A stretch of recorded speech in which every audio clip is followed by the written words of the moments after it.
Ang gagawin natin dito, magba-bypass muna tayo.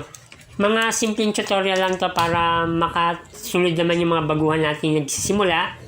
Yan, nilagyan ko lang ng wire para ma-monitor natin yung tester natin kung normal yung voltahe.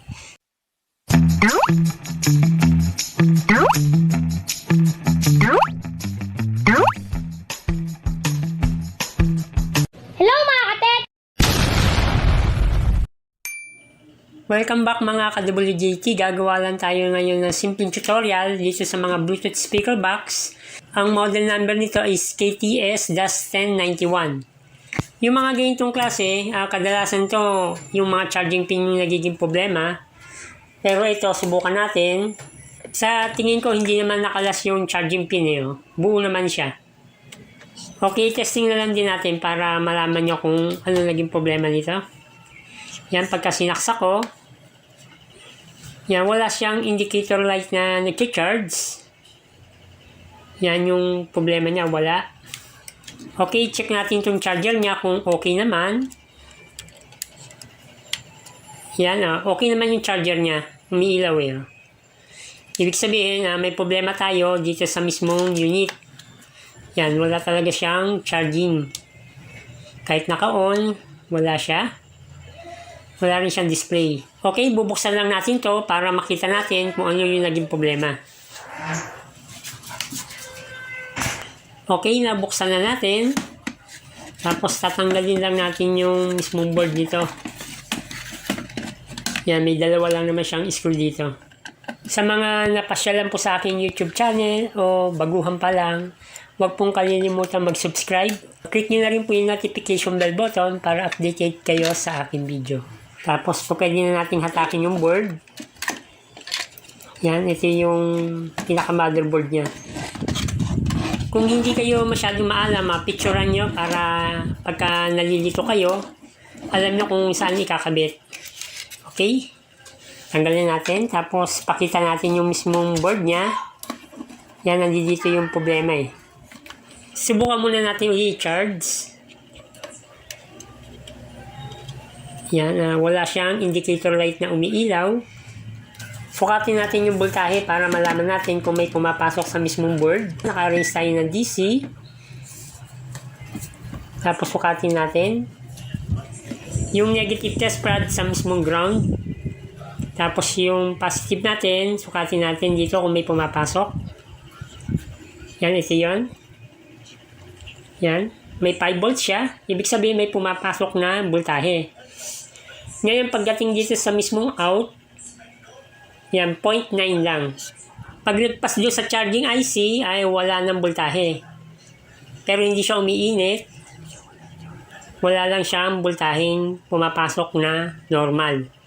Dapat dito may 5 volts din. Ibig sabihin, may problema yung charging IC, no? Dito sa may battery niya, ito yung battery. Yun din yun, 0.9 din. Ibig sabihin na wala tayong contact. May problema yung kanyang charging IC, pero gagawa na lang natin ng paraan. Kabit muna natin yung kanyang baterya. Yan, ito yung kanyang baterya. Sukatin natin yung voltahe ng battery kung meron pa. Okay, may 1 volt lang siya. Ibig sabihin na hindi pa siya nakaka-charge. Dahil may problema nga yung charging IC. Okay? Okay, may dalawang option tayong gagawin. Ito yung adapter natin na 5 volts. Ang gagawin natin dito, magba-bypass muna tayo. Mga simpleng tutorial lang to para makasunod naman yung mga baguhan natin nagsisimula. Yan, nilagyan ko lang ng wire para ma-monitor natin yung tester natin kung normal yung voltahe. Okay, nag-ground tayo. Tapos ito yung kanyang charging. 4.8 volts. Pagdating dito, yan, nag 4.2 volts siya. Tapos nag-on yung kanyang display. Ibig sabihin na may problema talaga yung kanyang charging IC. Okay, nung nag-tap tayo dito ay nabuhay. Yan, nabubuhay siya. Okay? May solution naman tayo sa mga ganitong problema. Pwede natin mag-bypass ng diode. Kahit 2 ampere lang to, kaya na to. Kasi isa lang naman yung baterya eh. Okay, hanap lang tayo ng board dito na may 2 ampere na diode. Kung may kahuyang kayo, pwede rin naman. Yan, pagka wala kayong 2 ampere, pwede na rin yung maliliit. Pero ito 2 ampere to eh. Oh. Pwede na natin kuhanin to. Kung may 3 ampere, pwede rin yan. Kung 1 ampere lang, pwede nyong doblehin. Parallel nyo lang. Para hindi na kayo bumibili. Yan. Ibabalik ko lang muna yung battery niya para mas maintindihan nyo. Yan, ito yung kanyang connector. Para mas maintindihan. Yan yung kulay pula na yan. Diyan tayo magkatap ng diode. Okay, magginang muna tayo para kumapit yung ating diode. Yung negative ng diode, ikakabit natin yan sa B+ ng battery. Yan, na ikabit na natin.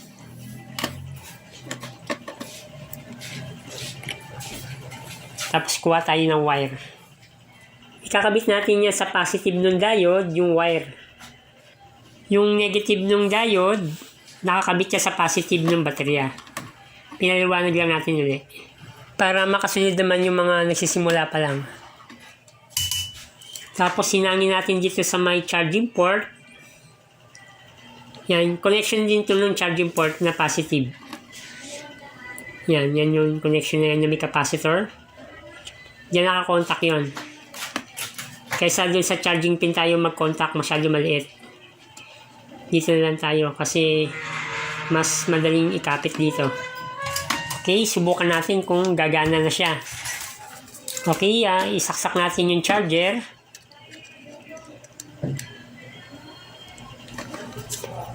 Tapos saksak natin. Uy, gumana. Nagkaroon siya ng display, oh. Okay, yung ginawa natin ganito, yung diode lang. Matagal ko na rin ginagawa to. Okay naman siya. Hindi naman tayo nababakjaban. Okay, ang ginawa lang natin dito yung mismo sa charging pin ay kinonect natin yan doon sa mismong diode. Okay? Okay na tayo sa kanyang display pero wala pa siyang sounds. Okay, pero may ilaw na yung kanyang speaker. Yan, pares na umiilaw. Ngayon, dahil wala pa siyang sounds, dahil wala pa siyang contact dito sa control. Yan, mayroong connector pa yan para magka-audio. Nandito kasi yung volume control niyan eh. Yan, ito yung volume control. Kaya wala pa siyang sounds. Okay, ikakabit lang natin para matesting natin. Okay, hindi muna natin ikakabit yung baterya. Okay, tapos kung mapapansin nyo yan, wala pang indicator light na nagcha-charge. Okay? Ito yung unang option natin na pwede natin gawin. Okay, check natin. Tapos try natin mag-USB.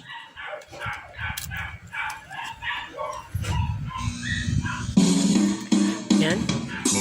Yan, gumana siya. Okay. Pero pag tinodo natin to, try natin itodo, dahil wala pang baterya eh. Di ba kinakapos? Dahil wala pa siyang battery. Ngayon kung ikakabit kasi natin to, yan, ikakabit natin tong battery niya. Try natin. Yan, kinakapos pa siya. Dahil lobat pa nga yung baterya. Yan, kung mapapansin nyo, nag-off pa siya, oh. Namatay siya. Ganito yung nangyayari pagka wala pang charge yung baterya, eh. Subukan natin sukatin yung voltahe muna. Tester. Kita ba? Yan, ganyan natin ilaw. Ito yung negative, ito yung positive. Yan, may 3.4 volts pa lang siya. Medyo lobat pa to. Kaya namamatay pa yung kanyang display. Charge lang natin yung battery niyan. Tapos, dito muna tayo sa kanyang indicator light. Subukan muna natin i-charge. Yan, wala siyang indicator light na umiilaw. Okay, ilagyan natin ng resistor to. Okay, resistor na 1.5K to. Kung may 2.2K, pwede rin yan. O kaya 3.3K. Ngayon, itatap lang natin yan dito. Ang connection nito, dito sa mismong negative ng LED, papuntang ground. Kahit dito sa may charging pin ng ground, pwede yan. Okay, pagka magkakabit tayo niyan, pagka sa analog tester, range tayo ng times 1. Okay. Tapos yung prod natin, pag magkakabit tayo ng ilaw, yan. Kung mapapansin nyo yung black na test prod, ayan yung kanyang positive. Ang negative niya yung nasa red test prod. Kung sa analog tester, no? Pero kung sa DIY tester, yan, DIY tester tayo.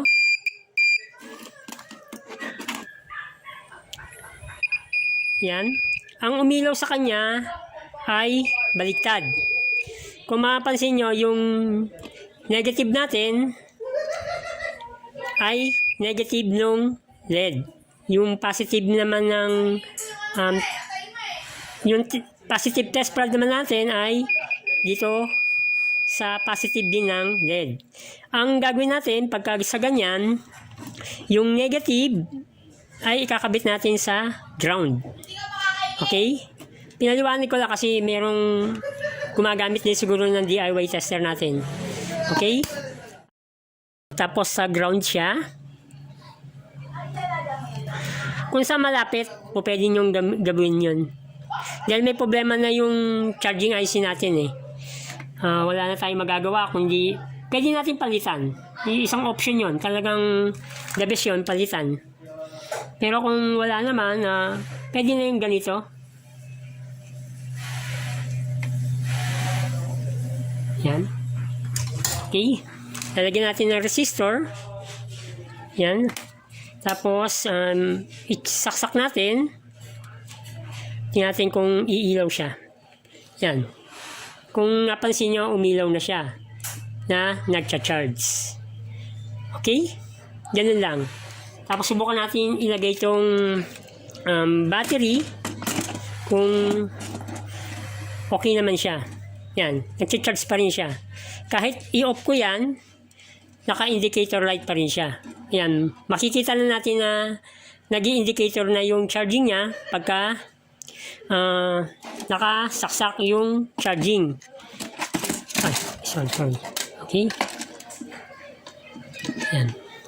Yan. Umiilaw yung kanyang charging LED. Pag hinugot natin yung charger niya, wala siyang indicator light. Pero pagka sinaksak natin, yan, makikita nyo na nagcha-charge siya. Kung talagang wala tayong pamalit na pyesa, pwede na rin natin gawing ganitong klase. Makikita nyo yan, yung negative ng diode ay nakakabit sa positive ng battery. Yung positive ng diode niya, nakakonect yan dun sa charging pin, yung B+ ng charging pin. Yan, B+ ng charging pin. Tapos yung negative ng LED ay naglagay tayo ng resistor na 1.5 papuntang ground. Pwede rin dito yan sa may ground ng charging pin. Okay? Pwede natin lagyan to ng mga sinkable tube para safety, o kaya spaghetti tube, o kaya yung mica tube. Para hindi siya mag-short.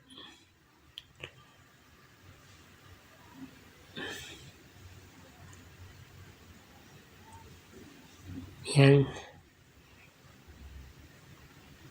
Kahit pa paano makakasuporta to. Okay, para hindi mag-short din sa mga connection. Okay, ikakabit lang natin sa casing para matesting natin. Okay, nakabit na natin. May indicator light na siya. Yan, pag hinugot ko yan, mawawala siya. Tapos pag sinaksak ko, yan, meron siyang indicator light. Okay, yan yung ginawa lang natin, yung naglagay tayo ng resistor. Yung ginamit nating resistor dito is 1.5K. Yan. Tapos yung kanyang wire dito ay nakakonect yan sa charging pin ng B+. Tapos kinonect yan natin sa positive ng diode.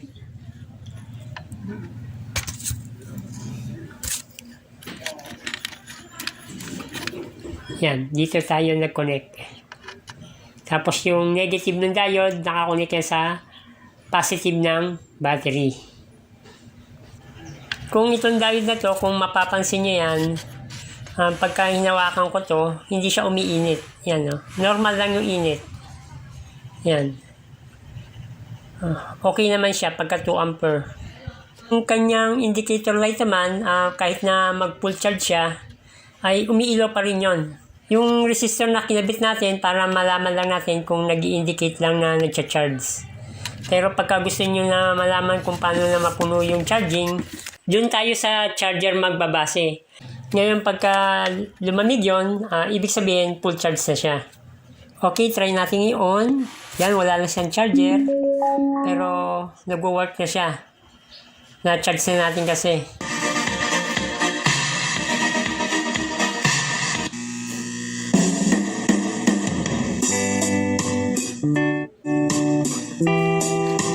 Yan, kahit wala na yung charger ay okay na.